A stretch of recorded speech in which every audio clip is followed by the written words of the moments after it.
শেষ হয়েছে এসআইআর এর প্রাথমিক পর্যায়, অর্থাৎ প্রাথমিক খসড়ার যে লিস্ট সেটা প্রকাশিত হয়েছে। বিভিন্ন জায়গা থেকে যে লিস্ট প্রকাশিত হয়েছে আমরা দেখতে পাচ্ছি, তাতে মোটামুটি দেখা যাচ্ছে যে বুথ পিছু গড়ে 15 থেকে 20 জনের নাম বাদ যাচ্ছে প্রতি বুথে। 88,000 বুথ আছে। এই নাম যদি বাদ যায় তাহলে সংখ্যাটা কি 1 কোটিতে পৌঁছয়?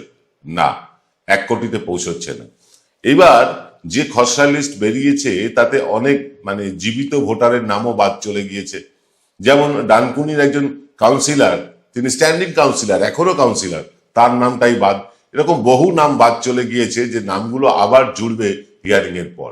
অর্থাৎ গড়পড়তায় সেই 20 থেকে 22 জন অথবা বেশি বেশি হলে 25 জনের নাম হয়তো বুথ পিছু বাতিল হবে। যারা মারা গিয়েছেন, যারা অন্যত্র শিফট করে গিয়েছেন, এরকম কিছু লোক তো আছেন, সেইগুলো বুথ পিছু গড়ে 20-25 জনের বেশি হওয়ার কথা নয় এখনো পর্যন্ত যা মনে হচ্ছে। আমাদের এক দর্শক অনুরোধ করেছিলেন গ্রাফিক্স দিয়ে দেখাতে, আমরা গ্রাফিক্স দিয়েও দেখাবো, কিন্তু আজকে নয়, সেটা তৈরি করতে একটু সময় লাগবে এবং পুরো ডেটা এখনো এসে পৌঁছয়নি। পুরো ডেটা এসে গেলে আমরা নিশ্চয়ই সেটা গ্রাফিক্স দিয়ে দেখাবো। কিন্তু এই এসআইআর এর প্রাথমিক পর্যায়ে শেষ হলো, আর বঙ্গ বিজেপির কিন্তু গ্রহের দশা শুরু হলো। যদিও এই গ্রহ, তারা, নক্ষত্র, শিকড়, বাকড়, মাদুলি, আংটি, পাথর এসবে আমার ব্যক্তিগত বিশ্বাস নেই, কিন্তু বহু মানুষ তো বিশ্বাস করেন। সেইখান থেকেই বলছি যে বিজেপির কিন্তু গ্রহের দশা শুরু হয়েছে। বলা ভালো, শুভেন্দুর কিন্তু গ্রহের দশা শুরু হয়েছে। কিভাবে শুরু হয়েছে, একে একে পায়ের তলা থেকে মাটি কিভাবে শুভেন্দু সরে যাচ্ছে, সবটাই আজকে আলোচনা করব থার্ড আই অনুষ্ঠানে।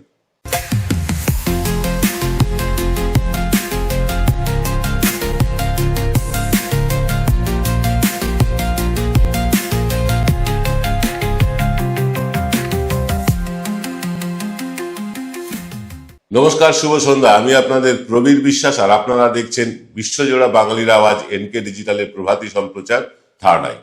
দেখুন, এক ভদ্রলোক আছেন যিনি নিজেকে রাষ্ট্রীয় স্বয়ংসেবক সংঘের সদস্য বলে পরিচয় দিয়েছেন। তার নাম হচ্ছে অনিমেষ গিরি। রাষ্ট্রীয় সেবক সংঘের অর্থাৎ আরএসএস এর তিনি সদস্য বলে পরিচয় দিয়েছেন এবং তিনি বিজেপিটাও করেন বর্তমানে। তার নাম হচ্ছে অনিমেষ গিরি।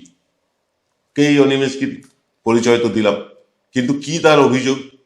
তার অভিযোগ, শুভেন্দু অধিকারী তার কাছ থেকে দফায় দফায় 2.5 কোটি টাকা নিয়েছেন চাকরি দেবেন বলে, এবং শুধু চাকরি দেবেন বলে না, তাকে লোকসভার ক্যান্ডিডেটও করবেন বলে 2.5 কোটি টাকা নিয়েছেন। এই অনিমেষ গিরি টাকাটা পেলেন কোথায়? অনিমেষ গিরির দাদা বিদেশে ওষুধের ব্যবসা করেন, সেই সূত্রেই তার রোজগার, এই এত টাকা রোজগার। সেইখান থেকে তিনি এই টাকাটা শুভেন্দুকে তুলে দিয়েছিলেন। শুভেন্দুকে তুলে দেওয়ার পর শুভেন্দু বিভিন্ন জায়গায় তাকে নিয়ে যায়, তার সাথে আলাপ টালাপ করায়, কিন্তু টিকিটও আর মেলে না, চাকরিও আর মেলে না। মূলত রেলে এবং শিক্ষাক্ষেত্রের চাকরির কথা তিনি বলেছিলেন। যাকে সে কথা, তারপর অনেক চাপাচাপির পর কিছু টাকা ফেরত দিয়েছেন, সম্ভবত 40 লাখ টাকা ফেরত দিয়েছেন। এখনো 2,10,00,000 টাকা এই অনিমেষ গিরি পাবেন। এবং এটা কোথায় জানা গেল? জানা গেল সোশ্যাল মিডিয়ায়। সোশ্যাল মিডিয়ায় শুধু জানা গেল না, তিনি দিল্লির বড় বড় নেতা থেকে শুরু করে রাজ্যের সভাপতি শ্রমিক ভট্টাচার্যকে পর্যন্ত এই চিঠি দিয়েছেন। যদিও শ্রমিক ভট্টাচার্য এই চিঠির প্রাপ্তি স্বীকার এখনো করেননি। কিন্তু কখন কেউ যদি সোশ্যাল মিডিয়ায় এই ধরনের পোস্ট করেন, এই ধরনের চিঠি দেন বা এই ধরনের অভিযোগ করেন, যদি তার অভিযোগে সারবত্তা না থাকে, তাহলে তার বিরুদ্ধে মানহানির মামলা করা যায়, তার বিরুদ্ধে বিভিন্ন রকম আইনি ব্যবস্থা নেওয়া যায়। শুভেন্দু অধিকারী এখনো কিন্তু তার নেননি। বুঝতে পারছেন টাকাটা তাহলে কোথায় গিয়েছে? যাক, সে কথা, এ কথা তো আছেই। এরপরে আরো অনেক কিছু আছে। যেমন ধরুন, পরিবহন মন্ত্রী তিনি যখন ছিলেন, তখন বাস যে কন্ডাক্টর হন তাদের একটা অস্থায়ী চাকরির ব্যবস্থা হয়েছিল তখন। সেই অস্থায়ী বাস কন্ডাক্টর নিয়োগে তিনি কি করেছেন, বা সমবায় ব্যাংকগুলোতে যে নিয়োগ হয়েছে, কিভাবে নিয়োগ হয়েছে, তার প্রতিটি পর্দা কিন্তু এনকে ডিজিটাল ফাঁস করবে। তবে আজ নয়, তার জন্য সময় আছে, সে সুযোগ আছে, নিশ্চয়ই সেই সময় করব। এমনিতেই শুভেন্দুর সময়টা খুব খারাপ যাচ্ছে। তার ইচ্ছে ছিল তিনি বিজেপিতে যাবেন এবং মুখ্যমন্ত্রী হবেন, রাজ্যটাকে চালাবেন। এটা তার অ্যাসপিরেশন থাকতেই পারে, কিন্তু তিনি তার যোগ্যতার চেয়ে অনেক বেশি চেয়ে ফেলেছেন। ধরুন আমি প্রবীর বিশ্বাস, আমি আপনাদের কাছে রোজ একটা করে অনুষ্ঠান আনি। এবার আমি যদি চিন্তা ভাবনা করি আমার একটা বিএমডাব্লিউ বা অডি গাড়ির দরকার, বা আমি অডি গাড়ি চাপবো, এই স্বপ্নটা দেখা আমার পক্ষে কি বাস্তবোচিত? খুব বেশি হলে একটা মারুতি গাড়ির কথা ভাবতে পারি, কিন্তু মানে অডি গাড়ির কথা ভাবা কি আমার পক্ষে সম্ভব না উচিত? অর্থাৎ যতটুকু সামনে চাদর আছে সেই চাদরটুকু বুঝে পা ফেলতে হয়। শুভেন্দু একটা বড় স্বপ্ন নিয়ে বিজেপিতে গিয়েছিলেন, শুধু স্বপ্ন নিয়ে নয়, এবং তিনি বিভিন্ন মানে কি বলবো অনৈতিক কাজ থেকে রেহাই পেতে, ইডি সিবিআই এর কাছ থেকে রেহাই পেতে তিনি গিয়েছিলেন বিজেপিতে, সকলেই জানেন। এবং আমাদের কাছে যা তথ্য আছে, সূত্র অনুযায়ী তথ্য বলছি, এখনো সূত্র বলছি এই কারণে, কারণ এইটা সূত্র বলেই মানে বলতে হবে আমাদের, সেই কারণেই বলছি। প্রায় 300 কোটি টাকা মানে কন্টাইয়ের কাঁথির কোনো ব্যাংক থেকে গুজরাট কোঅপারেটিভে ট্রান্সফার করা হয়েছে, এবং এই গুজরাট কোঅপারেটিভের মাথায় বসে আছেন অমিত শাহ নিজে। সেই কারণে শুভেন্দু চাইলেও নিজের দল গড়তে গিয়েও গড়তে পারেননি, শুভেন্দু চাইলেও অন্য দলে যেতে পারবেন না, শুভেন্দুকে এখানেই থাকতে হবে, বলা ভালো থেকে পৌঁছতে হবে। এই কারণে বলছি, কারণ শুভেন্দু বিজেপির কাছে আনলাকি প্রমাণিত হয়ে গিয়েছেন। শুভেন্দু যেদিন থেকে বিজেপিতে জয়েন করেছেন, আমি একটু পিছিয়ে যাই আরো, মুকুল রায়ের কথা বলি। মুকুল রায় যখন বিজেপিতে জয়েন করলেন তখন বিজেপিতে যাওয়ার একটা ঢল নামলো।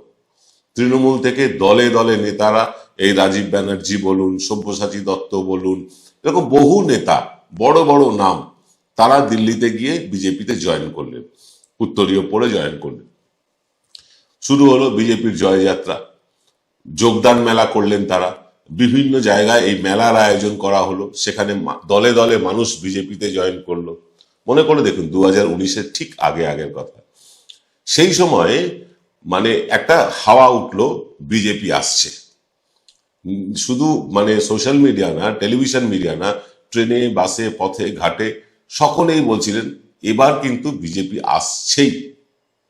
এনকে ডিজিটাল একমাত্র চ্যানেল যারা বলেছিল বিজেপি কিছুতেই আসছে না, ফলটা আপনারা দেখেছেন। এইরকম ভাবেই এবারও কিন্তু হাওয়া তোলার চেষ্টা হচ্ছে যে বিজেপি আসছেই, কিন্তু বিজেপি আসবে কাদের ঘাড়ে ভর করে? তখন না হয় সিদ্ধার্থনাথ সিং ওই ধর্মতলার মোড় থেকে বলেছিলেন ভাগ মুকুল ভাগ, ভাগ মমতা ভাগ, বলেছিলেন না? কিন্তু এখন এই ভাগাবার লোকও তো নেই, এখন সাধারণ মানুষের হয়ে আন্দোলন করার লোকও নেই, শুধু সোশ্যাল মিডিয়ায় গরমাগরম বিবৃতি আর টেলিভিশন মিডিয়ায় গরমাগরম বক্তৃতা। এর বাইরে বিজেপি যে এই যে পথসভা করার সিদ্ধান্ত নিয়েছে বিভিন্ন ওয়ার্ডে ওয়ার্ডে, আপনারা দেখতে পাচ্ছেন কি করুণ দশা, লোকজন হচ্ছে না, চেয়ার ফাঁকা, অর্থাৎ বিজেপির পায়ের তলা থেকে, মাটির থেকে সমর্থনটা সরে গিয়েছে। সরে কোথায় গিয়েছে সেটাও তো বলবো, কিন্তু কেন বলছি বিজেপি বা শুভেন্দু গ্রহের দশা চলছে? ওই 2.5 কোটি টাকার কেলেঙ্কারি তো আছে, যার প্রতিবাদ বা যার আইনানুগ ব্যবস্থা এখনো শুভেন্দু নেননি। আমরা বলছি, আগেও বলেছি, আবার বলেছি, চিঠিও পেয়েছি তার জন্য, সে চিঠির উত্তরও দিয়েছি আমরা, কিন্তু প্রত্যুত্তর পাইনি। যাকে আমরা আবার বলছি যে এই যে কোঅপারেটিভ ব্যাংকে নিয়োগ হয়েছে পূর্ব মেদিনীপুর এবং পশ্চিম মেদিনীপুরের বিভিন্ন জায়গায়, সেখানে কাদেরকে কোন যোগ্যতায় ঢোকানো হয়েছে, কে ঢুকিয়েছে তা তদন্ত হোক। সম্ভবত তদন্ত হয়েও গিয়েছে, সময় মতো আপনারাও জানতে পারবেন, ঠিক সময়ে সেটা নিশ্চয়ই প্রকাশিত হবে। এছাড়া সারদা নারদা ব্যাপারে শুভেন্দু যে একেবারে সরাসরি জড়িত, সেটা তো আপনারা ক্যামেরাতেই দেখেছেন, মানে বিজেপির পার্টি অফিস থেকেই দেখানো হয়েছে শুভেন্দু কাগজে মুড়ে টাকা নিচ্ছেন, দেখানো হয়েছে তো, বিজেপি দেখিয়েছে, যদিও এখন সেই ছবিটি আর বিজেপির পেজে দেখা যায় না, সে কথা আলাদা, দেখা না যাওয়াটাই স্বাভাবিক। এবার ঘটনা হচ্ছে শুভেন্দু চারদিক থেকে ভরাডুবি হচ্ছে কেন? দেখুন নন্দীগ্রামের যে জনমত সমীক্ষা আমরা বহু আগে থেকে করছি, আপনারা জানেন। নন্দীগ্রামের জনমত সমীক্ষায় আমি ব্যক্তিগতভাবে উপস্থিত ছিলাম এবং আমার নিজের সুপারভিশনে এই জনমত সমীক্ষাটা হয়েছে। আমি আগেও বলেছি, আবার বলছি আপনাদের, নন্দীগ্রাম থেকে যদি নরেন্দ্র মোদীও ভোটে দাঁড়ান, নন্দীগ্রাম আর জিতবেন না। এই রকম একটা পরিস্থিতি হয়ে আছে নন্দীগ্রামে। নন্দীগ্রামের মানুষ বিজেপির ওপর ক্ষিপ্ত হয়ে গেছেন। বহু মানুষ নন্দীগ্রামে যারা নিচু তলার কর্মী তারা কিন্তু বিজেপি থেকে দলে দলে তৃণমূলে ফিরতে শুরু করেছেন। আর শুভেন্দু অধিকারীর একটা চিরাচরিত ব্যাপার আছে যে তিনি এক কেন্দ্রে দ্বিতীয়বার দাঁড়ান না। তিনি জানেন দ্বিতীয়বার দাঁড়ালে তিনি আর জিতবেন না। নতুন কেন্দ্রে যান, নতুন আশ্বাস দেন, নতুন মিথ্যে বলেন, আবার ভোটে জিতে যান। এটা তৃণমূলের সময় থেকে তিনি করছেন। এবারও তিনি পালাবার পথ খুঁজছেন, হয় কাঁথির উত্তর কেন্দ্রে অথবা কাঁথি দক্ষিণ কেন্দ্রে। এইরকম একটা এসকেপ রুট তিনি খুঁজে বেড়াচ্ছেন। জানি না কোথায় গিয়ে তিনি থামবেন। যাকে সে কথা, সব মিলিয়ে শুভেন্দুদের যে খারাপ দশা চলছে সেটা আরো একবার প্রমাণ হয়ে গেল গতকাল এসআইআর এর খসড়া লিস্ট বেরিয়ে যাওয়ার পর। খসড়া লিস্টে কি দেখা গেল, কি প্রমাণ হলো, কেন শুভেন্দুদের খারাপ দশা শুরু হলো বলছি, সবকিছু আপনাদেরকে জানাবো, তবে ছোট্ট একটা বিরতির পর। এবার সাধ্যের মধ্যেই হবে মধ্যবিত্তের স্বাদ পূরণ। নতুন বাড়ি, নতুন স্বপ্ন, সুখের নতুন অধ্যায় শুরু হোক এই উৎসবে। Ashoka group, রিডিফাইনিং realty. ফোন করুন 9163502850। জয়গুরু রত্নভান্ডার জ্যোতিষ সীমা, এখানে গোল্ড মেডেলিস্ট জ্যোতিষী বসেন। হাই কোয়ালিটির আসল গ্রহরত্ন সবচেয়ে কম দামে এখানে পাওয়া যায়। স্থান বেলঘড়িয়া, রানী পার্ক, বটতলা, 2 নম্বর রেলগেটের নিকটে। 9681345722 এবং 9007778922। ফিরলাম বিরতির পর। আপনারা দেখছেন বিশ্বজোড়া বাঙালির আওয়াজ এনকে ডিজিটালের প্রভাতী সম্প্রচার থার্ড আই। আমি প্রবীর বিশ্বাস আছি আপনাদের সাথে। দেখুন, এসআইআর নিয়ে যে প্রত্যাশার পারদ চড়িয়েছিল শুভেন্দুরা কেন, অমিত শাহ নিজেও, সেই প্রত্যাশার পারদ কিন্তু ছুঁতে পারেনি লক্ষ্যমাত্রাকে। কেন বলছি? শুভেন্দুরা বলেছিল 1 কোটি রোহিঙ্গা এবং মুসলমান আছেন বাংলাদেশ থেকে আসা। 1 কোটি মুসলমান এবং রোহিঙ্গা পশ্চিমবাংলায় নাকি ঢুকে পড়েছে, তাদের ভোটাধিকারও চলে এসেছে। এইবার এসআইআর করার ফলে দেখা যাচ্ছে 1 কোটি রোহিঙ্গা কেন, একজনও রোহিঙ্গাকে আইডেন্টিফাই করা যায়নি, একজনও না। 1 নম্বর। 2 নম্বর, মুসলিম বাংলাদেশি মুসলিম যাদেরকে বলা হয়েছে এরকম লোকও কিন্তু খুঁজে পাওয়া যাচ্ছে না, খুব রেয়ার। কাদের খুঁজে পাওয়া যাচ্ছে? সেটা হচ্ছে উত্তর 24 পরগনার বনগাঁ, বাগদা, স্বরূপনগর, হাবড়া, এই অঞ্চলটা, অর্থাৎ যে অঞ্চলে মতুয়াদের বাস সেই অঞ্চলটায়, রানাঘাট, কল্যাণী, নদিয়ার বেশ কিছু অংশ যেখানে মতুয়া দূষিত অঞ্চল, সেখান থেকেই কিন্তু বহু বহু বহু নাম বাদ গিয়েছে। আর এখান থেকেই চিন্তার ভাঁজ আরো চওড়া হয়ে গিয়েছে শুভেন্দু, সুকান্ত এবং শ্রমিক ভট্টাচার্যদের। তারা এখন উঠে পড়ে লেগেছেন যুব ভারতী কাণ্ডে তৃণমূল দোষী এইটাকে প্রমাণ করতে। যদিও যুব ভারতী কাণ্ডে তৃণমূলের দূরে দূরে কোনো যোগাযোগ নেই, সরকারের সাথে কোনো সম্পর্ক নেই। শুভেন্দু অধিকারী হঠাৎ করে মুখ্যমন্ত্রী পদত্যাগ চেয়ে বসলেন, অর্থাৎ মুখ্যমন্ত্রী পদত্যাগ করলে তবে তিনি মুখ্যমন্ত্রী হবেন, এরকম একটা প্রত্যাশা তার মনে থাকতেই পারে। কিন্তু রাজ্যের মানুষ কি বলছেন? রাজ্যের মানুষ কিন্তু বিজেপির পক্ষে আর নেই। আমাদের সমীক্ষা চলছে, 27শে ডিসেম্বর থেকে আমরা সমীক্ষা দেখানো শুরু করব। একদিনে তো 294টা কেন্দ্র দেখানো যাবে না, আমরা খেপে খেপে আপনাদেরকে দেখাবো। 27 তারিখ থেকে শুরু করব আমাদের সমীক্ষা।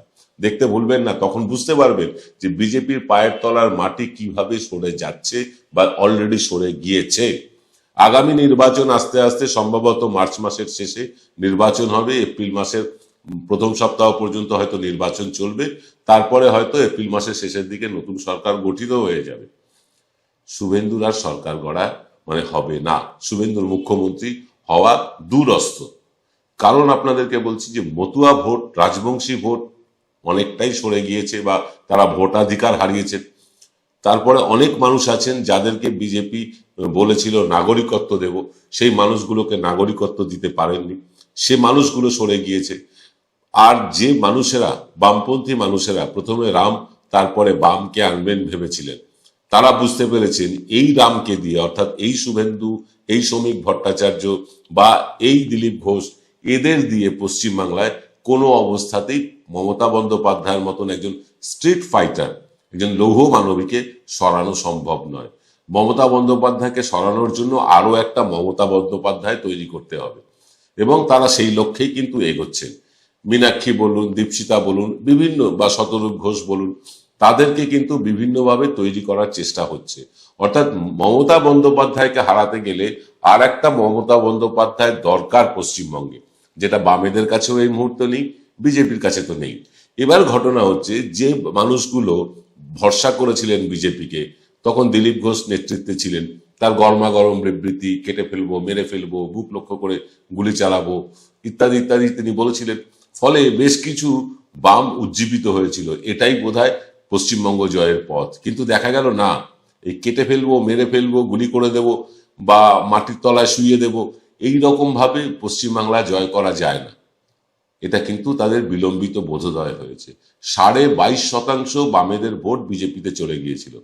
সেই 22.5%-এর মধ্যে অন্তত 2 থেকে 3% ভোট বামেদের কাছে ফিরতে চলেছে। এবং আপনাদেরকে বলছি, বামেরা এবার খাতাও খুলবে বিধানসভায়। এবং আশ্চর্য হবেন না, এমন কিছু আসনে তারা খাতা খুলবে যেটা দেখে আপনারা চমকে যাবেন। 27 তারিখ দেখাবো সবই আপনাদের, 27 তারিখ থেকে দেখানো শুরু করব, সেটা পরে আসছি।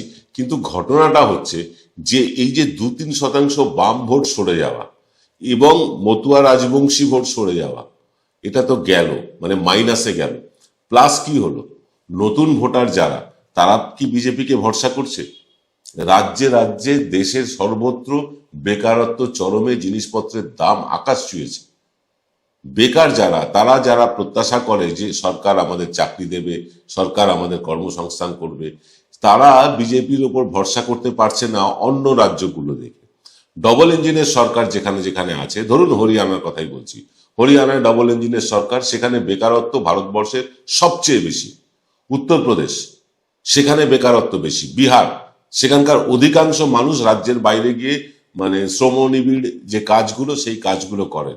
অর্থাৎ লেবার সাপ্লায়ার রাজ্য হয়ে গিয়েছে বিহার। এবার বাকি রইল কি? বাকি রইল যে অন্যান্য রাজ্যগুলো, মধ্যপ্রদেশ বলুন, উড়িষ্যা বলুন, এই রাজ্যগুলোতেও কিন্তু বেকার সমস্যা চরমে। পশ্চিমবঙ্গের অবস্থাটা কি খুব ভালো? না, পশ্চিমবঙ্গের অবস্থাও খুব ভালো না। কিন্তু পশ্চিমবঙ্গের দুটো জিনিস অত্যন্ত ভালো। এক তো কলকাতা মহানগর ভারতবর্ষের সবচেয়ে নিরাপদতম শহর, এটা সরকার বলছে। 2, এমএসএমই সেক্টরে, অর্থাৎ ক্ষুদ্র মাঝারি শিল্পের যে পরিসর, সেই পরিসরে পশ্চিমবঙ্গ কিন্তু গত 4 বছর ধরে 1 নম্বর জায়গাটা ধরে রেখেছে। অর্থাৎ পশ্চিমবঙ্গে হয়তো বড় শিল্প হচ্ছে না, ঢাকঢোল পিটিয়ে শিল্প হচ্ছে না, কিন্তু পশ্চিমবঙ্গে ছোট ছোট যে বিজনেস ক্লাস্টারগুলো তৈরি হয়েছে বা ইন্ডাস্ট্রিয়াল হাব যেগুলো তৈরি হয়েছে, সেখানে কিন্তু ছোট ছোট শিল্প কাজ করা শুরু করেছে। কগনিজেন্টের মতো সংস্থা পশ্চিমবাংলায় আইটি সেক্টরে তারা আরো শ্রীবৃদ্ধি ঘটাচ্ছে। জিও, তারা পশ্চিমবাংলায় বিপুল ইনভেস্টমেন্ট করছে। অর্থাৎ পশ্চিমবাংলায় চাকরির একটা ক্ষেত্র তৈরি হয়েছে। না, সরকারি চাকরি ক্ষেত্র তৈরি হয়নি, কিন্তু বেসরকারি ক্ষেত্রে এখন যা পশ্চিমবঙ্গের অবস্থা, স্বল্প শিক্ষিত হলেও, অন্তত গ্র্যাজুয়েট হলেও তাদের চাকরিটা কিন্তু হয়ে যায়, বেসরকারি সংস্থায় হলেও হয়ে যায়। হরিয়ানা বা দিল্লিতে কিন্তু এই অবস্থা নেই। এটা গেল মানে তুল্যমূল্য বিচার, যে অন্যান্য রাজ্যের তুলনায় পশ্চিমবাংলা কতটা, খানিকটা ভালো আছে, কতটা বলবো না, কিছুটা ভালো আছে। আরো ভালো হওয়ার পরিসর আছে, আরো ভালো হতে হবে। পশ্চিমবঙ্গের সব বেকার মানুষের হাতে চাকরি দিতে হবে, এটা আমরা চাই।